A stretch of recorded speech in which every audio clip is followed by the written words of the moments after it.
Imagine a man who has never once been told no, not as a child, not as an adult, not by anyone with the authority to make it stick.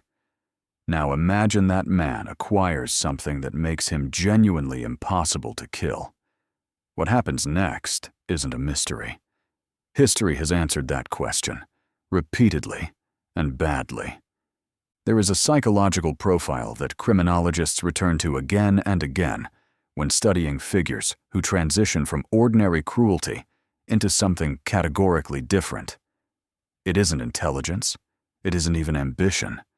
It's the moment a person becomes convinced, truly convinced, that consequences no longer apply to them. Tonight, we're examining that profile through a fictional lens, a character from popular television whose arc mirrors documented patterns of authoritarian escalation so precisely that researchers in political psychology have actually cited the source material in academic papers.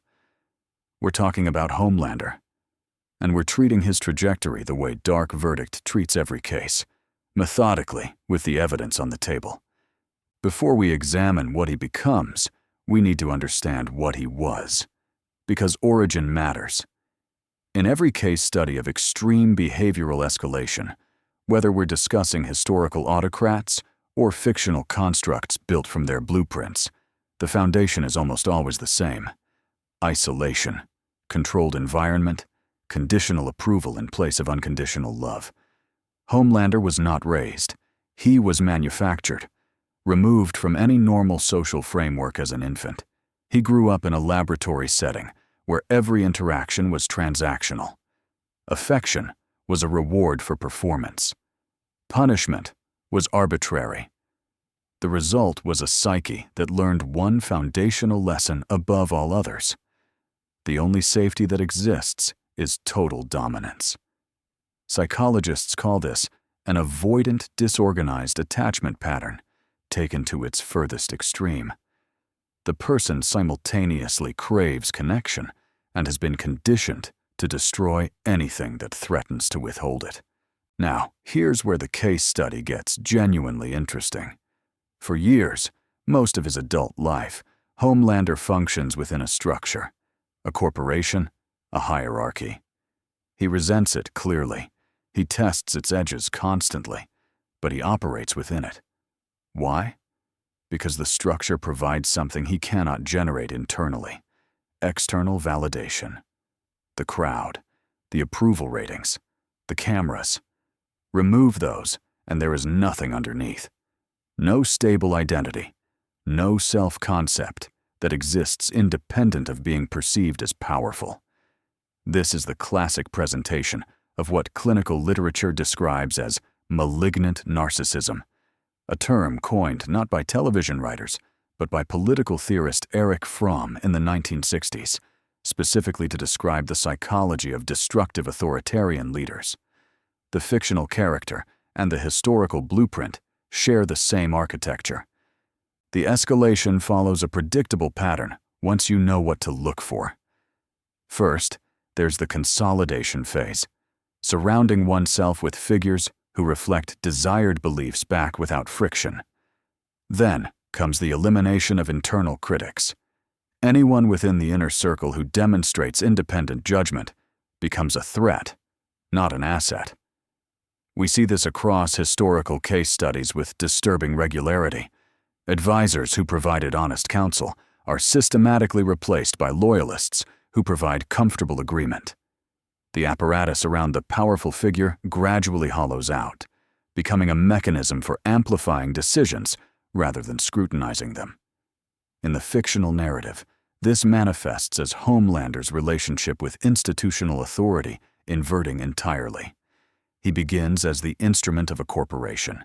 He ends as its replacement.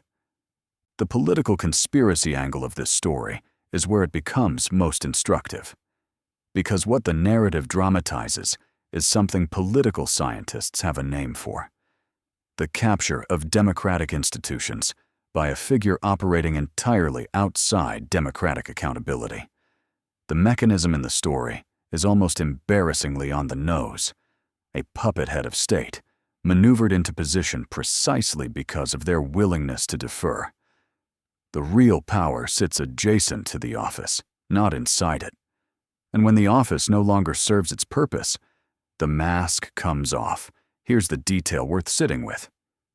In documented historical cases of institutional capture, and there are more than most people realize across the 20th century alone, the transition from behind-the-scenes manipulation to overt seizure of power almost always follows one specific trigger: the belief that external consequences have been permanently neutralized. The subject stops calculating risk because they have concluded risk no longer applies to them. In Homelander's case, that trigger has a name. It's a biological compound that grants functional immortality. Remove the possibility of physical consequence and watch what the psychology produces. This is not science fiction speculation. It's a controlled thought experiment with real diagnostic value. Philosophers and behavioral economists have run variants of this question for decades. If a person could act without fear of punishment, what would they do? The disturbing answer, repeatedly supported by research into unchecked authority figures, is that most people would not suddenly become monsters. But the ones who are already moving in that direction, they accelerate. They don't pause to reassess. They interpret invulnerability not as responsibility, but as permission. Let's talk about the religious dimension, because it cannot be ignored. The pattern of authoritarian figures wrapping their power in theological language is documented across cultures and centuries. The divine right of kings, the cult of personality constructed around modern autocrats, the deliberate conflation of political authority with spiritual mandate. When a figure like Homelander begins positioning himself not merely as powerful, but as sacred, as a literal god, the narrative is doing something very specific. It is illustrating the final stage of a recognizable process.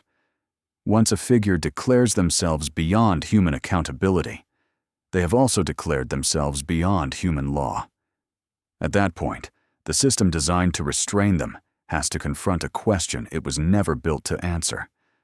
How do you prosecute someone who believes prosecution itself is blasphemy? What makes the resistance narrative so compelling from an analytical standpoint is its honesty about asymmetry. The group opposing Homelander is not a rival army. They don't have comparable resources, comparable power, comparable institutional support. What they have is information, coordination, and what military strategists would call asymmetric leverage, the ability to impose costs on a superior force through unconventional means. This is precisely how documented resistance movements have historically operated against overwhelming state power. The goal is never direct confrontation. The goal is to alter the cost-benefit calculation of the dominant actor, or to expose them to accountability mechanisms they believed they had neutralized. The smartest asset in any such operation is not the strongest fighter. It's the best analyst, the person who can model what the opponent will do 3 moves before they do it. There's a final thread worth examining before we step back from the case: the question of legacy and revision. In complex narratives, both fictional and historical, there is almost always a contested version of events: what actually happened versus what the powerful figure claims happened, the documented record versus the constructed mythology. In the comic source material, this takes the specific form of a body double, a deliberate structural device where the most extreme acts are attributed to one figure while another holds the throne. The television adaptation abandons this device entirely, and the creative choice is meaningful. By making the central figure directly responsible for his own worst acts, the story refuses him the psychological escape hatch of deniability. He cannot point elsewhere. He cannot claim the evidence was fabricated. Every atrocity in the record has his fingerprints on it, and his alone. The White House. As a symbol, It needs no explanation to an American audience. As a narrative destination, it functions as an endpoint for a very specific kind of story. The story of unchecked ambition reaching the place where power is most concentrated and most visible. The finale of this fictional arc, regardless of how the specific battle unfolds, is asking a question that every generation has eventually had to answer in some form. What happens when the institutions designed to prevent the concentration of absolute power fail to prevent exactly that? The answer the story provides will matter, because fiction, at its best,